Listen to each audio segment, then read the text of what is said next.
Hello and welcome to Strat News Global. I'm Surya Gangadharan. And with me, I have Mr. Chen. He is the minister in the Taiwan Representative Office or Embassy. Let's, for the sake of convenience, call it Embassy in Delhi. Mr. Chen, welcome to this conversation on Strat News Global. Namaste, Mr. Surya and a friend from India. Thank you. Mr. Chen, we were broadly looking at how India-Taiwan relations have been developing.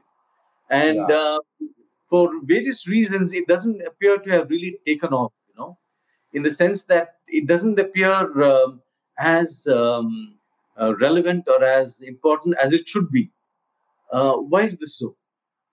yeah. Well, I would say that actually we have achieved a lot. Yeah, and right now I'm working here in Delhi in our office, Taiwan Representative Office. But actually, I've been as a scholar. I taught in university for more than 15 years, and my researches were mostly about India, China, and also India-Taiwan relations. So Uh-huh. I can say that actually we have done a lot, but of course we are never satisfied with what we have today. We will see there's a potential for more cooperation. Yeah, and so let me say a little bit about what we have done in the past 25 years. Yeah. Actually, Taiwan and India did not have a representative office until 1995. It was the first time the Indian government set up the representative office in Taipei, and we also have our own representative office in New Delhi. Yeah, and right now our office in Basambiha is called Taipei Economic and Cultural Center. Yeah, and you could imagine that 25 or 30 years ago, and Taiwan and India did not know each other at all. In Taiwan, we had virtually no people knowing about India, no people really do research about India. And then here in India, of course, you have a lot of people doing research about China. You also do a lot of business about China or East Asian countries, but you also know very little about Taiwan. But today, I see it would be quite different. There are about 3,000 Indian students studying in Taiwan. And there are also more than 100 Taiwanese companies operating in India. Yeah, of course, you can see the trade volume, the investment probably still not as high as we expected, but it is growing. It is growing in terms of the trade. That in 2018 it was 7 billion US dollars bilateral trade, and the last year because of the COVID was only 5 billion. But I think it will come back. And the investments in total is like 1 billion US dollars. But some people also include the investment via the third country. There will be like a 2 billion US dollars. So I think that is actually we already done a lot, but given India to be a very big country, a big market, and also a very active player in international society, I believe that there's still a room for growth, and there's a potential for more cooperation between both sides. Mhm. When I look at Taiwan relations, I get the sense, and from obviously from the meetings I have with Indian diplomats, that there are certain reservations they have about Taiwan. Mm. And perhaps this relates to our relationship with China. Is that why they have not really taken off in that sense?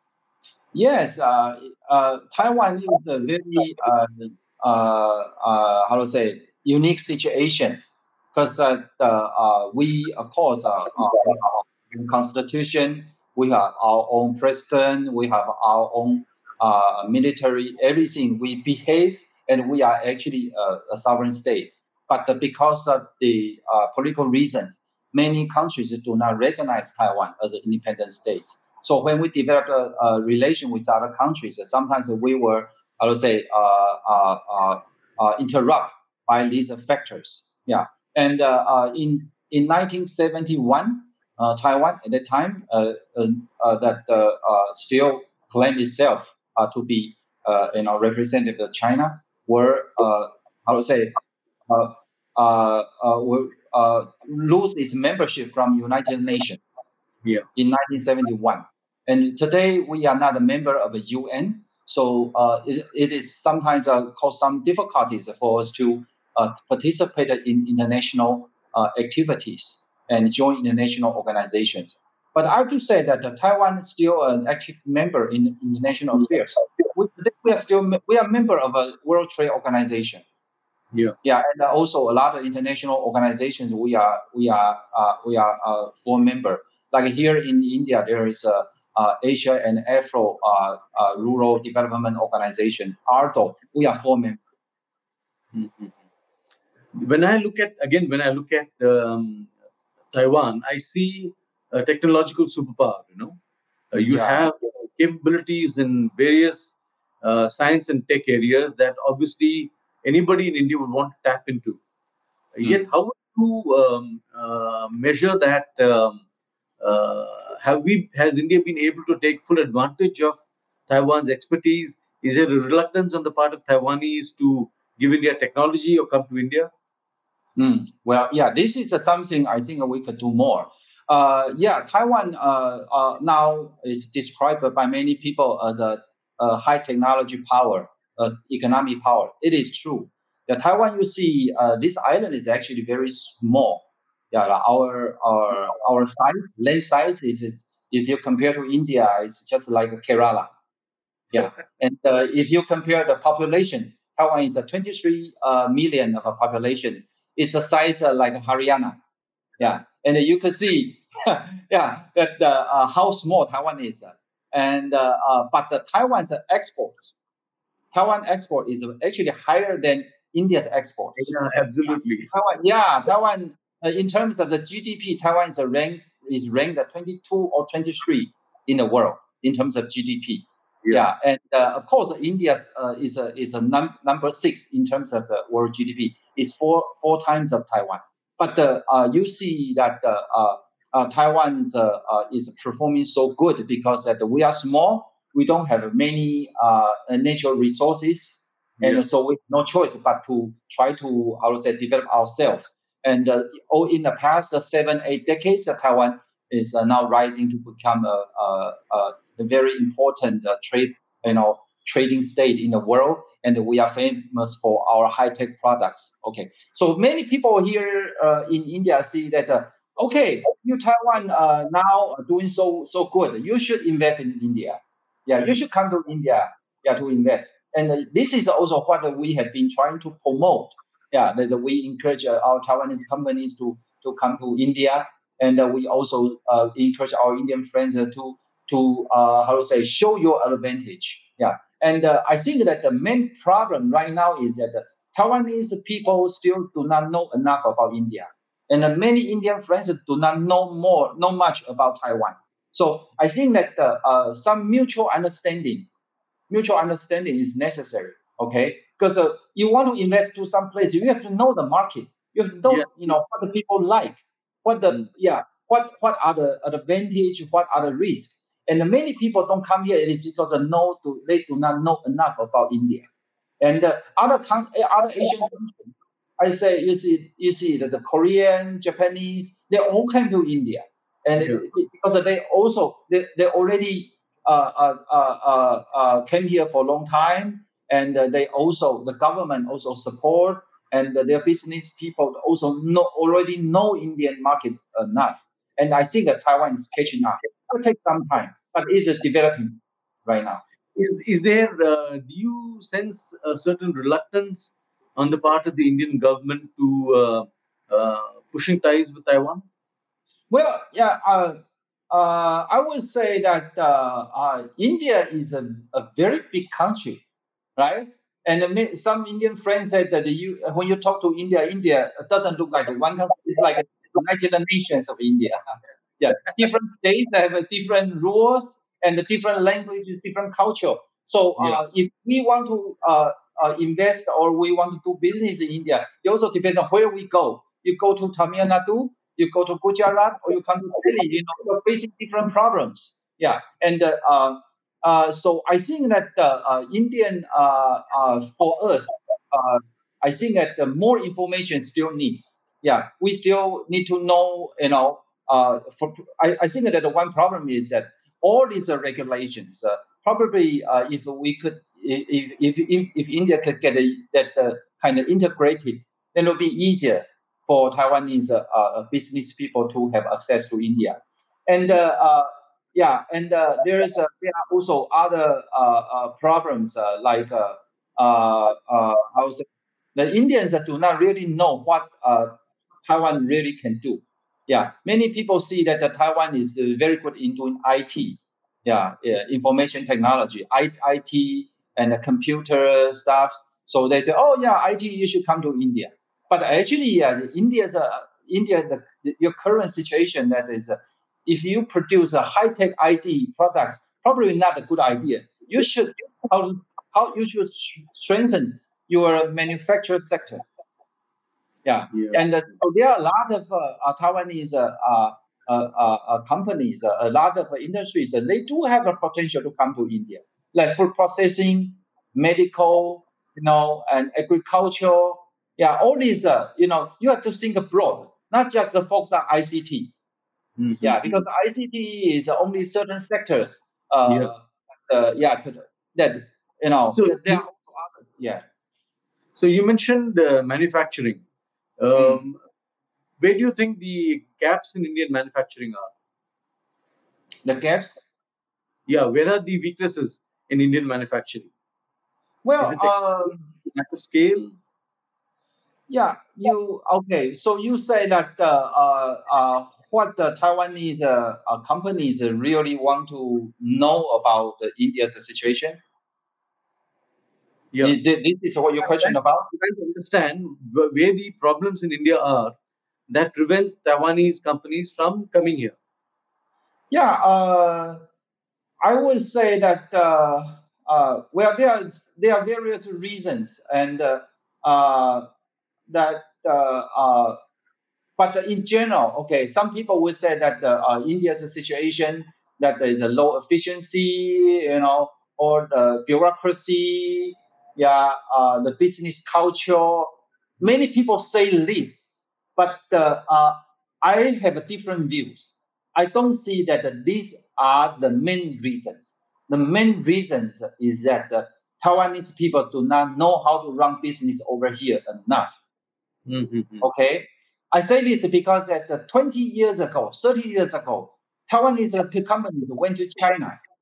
Okay, in the 1990s, a lot of Taiwanese companies went to China, investing over there. At that time, the Western countries, Americans, Japanese also say China is a difficult market. There are also corruptions, low efficiency, and cultural differences. So Americans, Japanese, Western countries did not succeed, but Taiwan succeed.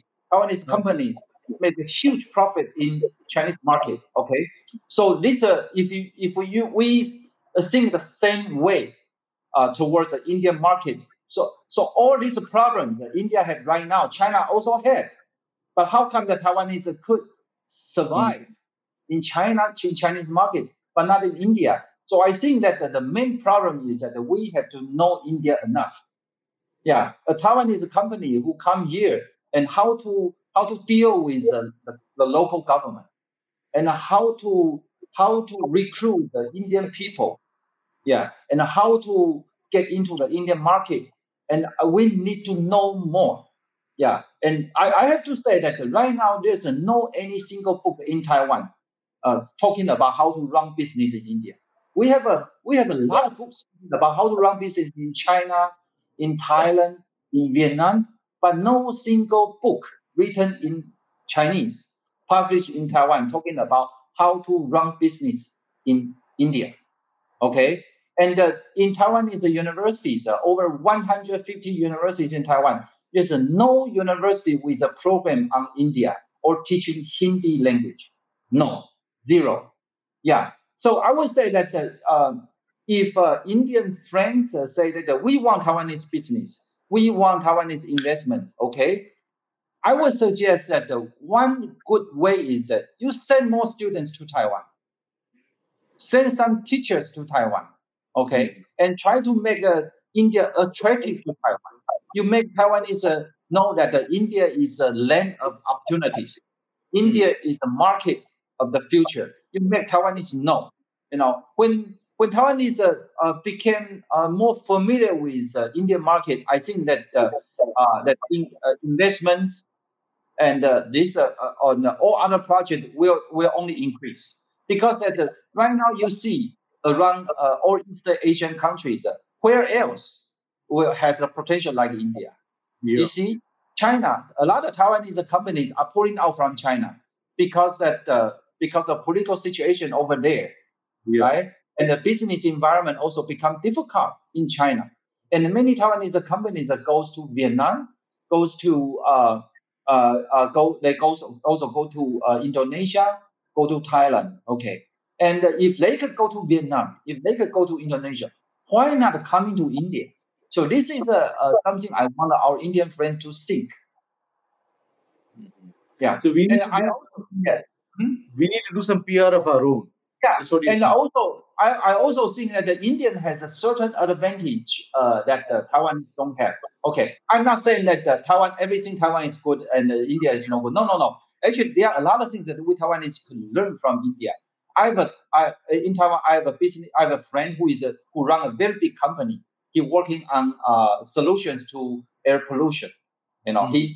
He said that his company that hire a number of Indian Indian managers, and he said that these Indians are actually helping the company to promote their business all over the world.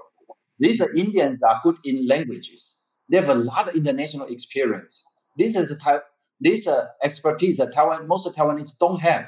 Taiwanese people, unlike Indian professionals, do not have a lot of international experience. So I would say that if a possible that the Indians could also try to work in Taiwan. Yeah, and early this month, our government had a new regulations recruiting white collar professionals from all over the world to work in Taiwan. And so I think that if an Indian professional want to have some experience in Taiwan, they should try. Yeah, and then in future, these people could either work for Taiwanese companies in India, or they could introduce Taiwanese investments back to India. Mhm. Currently, where are the Taiwanese investments in India? Are they in northern India, in southern India? Which are the states where Taiwanese Uh, companies in invest? Tamil Nadu or Andhra Pradesh, mainly in South India, there are more investments. So so in these states, they already have some kind of Taiwanese business clusters. Yeah, Mhm. and but they mainly focus on manufacturing, yeah, of traditional labor-intensive goods, yeah, like shoemaking, fabric. But there are also some IT companies in southern India. And the second area will be Gujarat. Gujarat, there are a number of Taiwanese companies over there. Uh, these are big investments. They are tire company, non-woven fabric companies, and also a steel company. Yeah, a steel company is a state-owned enterprise also in Gujarat. And the third area will be Greater Delhi, including Noida and also Guogang, and there are a number of Taiwanese companies. Yeah, Mhm. and they are in IT, mainly in IT. Yeah, and also some infrastructure construction companies. Yeah, they are here in India and build up the factories for Taiwanese or Indian companies. Yeah, but so far there are Mhm. few service sector coming to Taiwan. Only one or two banks, Taiwanese banks in India, and only one Taiwanese airline flying to Delhi. Yeah, Mhm. I understand that India is keen to have these semiconductor fabrication yeah, units here, mm, and apparently we have been talking to, among others, the Taiwanese also. Are you aware of any breakthrough or any likely breakthrough? Well, I'm not the expert on this semiconductor. Yeah, but I would say that there is a potential for cooperation. Yeah, because right now Taiwan produces 60 to 70% of the semiconductor chips Yeah. for the world. Yeah, and India is developing. Is developing very fast. Yeah, in various sectors. So I think that India also has needs. So this means that the Taiwan and India has there's a room for building up a collaboration. Yeah, but e- eventually, I think this both sides has to talk and discuss the best arrangements. Yeah, India already did. I would say that India is good in certain areas. For instance, in space technologies, India is Mhm. big space, a country. But and Taiwan also has a space industry, but very very small. And the Mm. semiconductor play a very important role in space technologies. So why not focusing cooperation in this area? Right? So we don't really think about just chips making. We can think big. That is, India also has a certain sectors that has an advantage that could be attractive to Taiwanese, companies. Not just saying that you just come here to invest semiconductor. No, you have to think big and see to see in what areas that India could also help Taiwan. Then it will be Mm. easier for us to forge a partnership. Okay. So we also need to do some homework on Yeah, Taiwan. We need to draw yeah. investment. Mm. Okay. Now let's come to Indo-Pacific. There's a lot of talk of Indo-Pacific and India's involvement and all. How do you see Taiwan's role in the Indo-Pacific? What kind of a role will it have? Does it have? What ambitions does it have in the Indo-Pacific? Yeah, yeah. Okay, yeah. Indo-Pacific is a concept now very popular in Taiwan. You see that the location of Taiwan is in the Western Pacific Ocean and also not very far to the Indian Ocean. We go south to the South China Sea, where Taiwan also controls some islands, then go Hmm. west to the Indian Ocean. Yeah, and uh, I would say that when we talk about the Indian Ocean, it's not just a strategic or security aspect. There are also economic aspects. Yeah, and so Taiwan, I would say Taiwan already is a big investor in many Southeast Asian countries, in Vietnam, Indonesia, Thailand, and even in Myanmar. Yeah, and Taiwan now also invests a lot in India.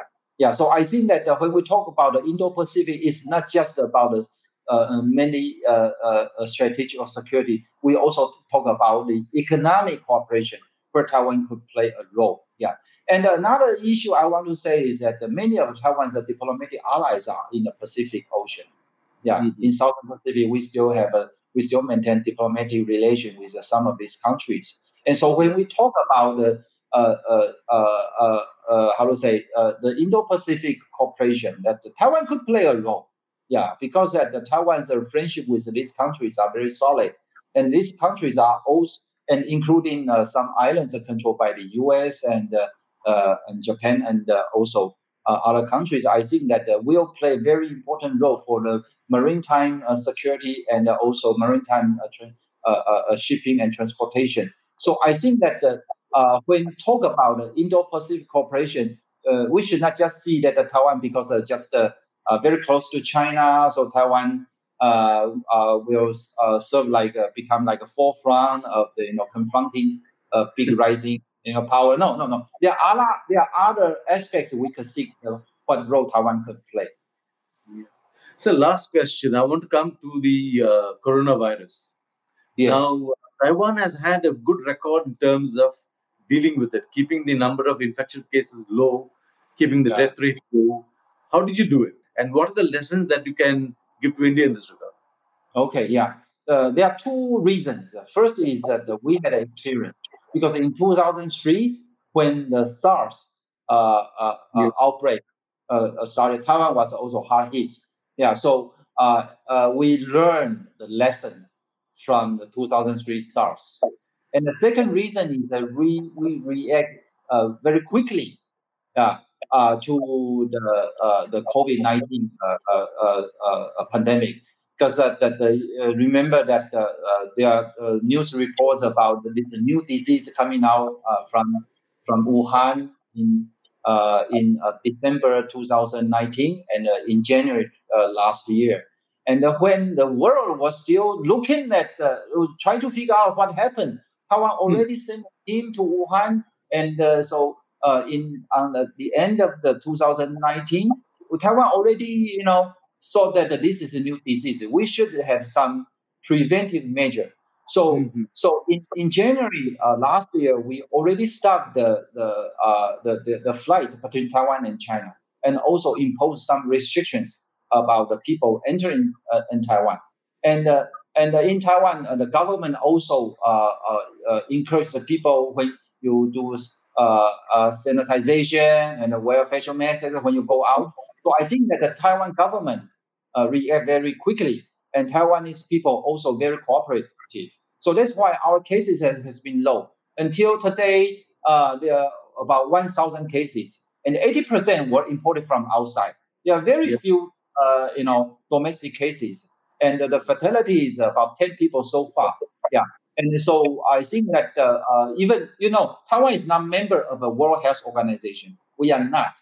China did not allow Taiwan to participate. So we did not get much support from the international society. But we have our own public health system, and we do well by ourselves.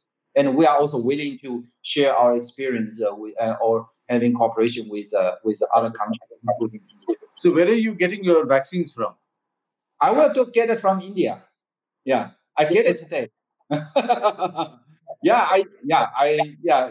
think that it's time. And we will get it here. Yeah. Mhm. So, are you getting vaccinated soon? Yeah. I will get it later today. Okay, great. Yeah, Great. Minister Chen, it's a pleasure talking to you.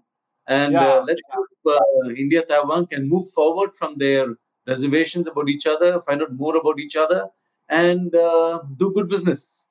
Thank you very much, sir. A pleasure talking to you. Dhanyavad.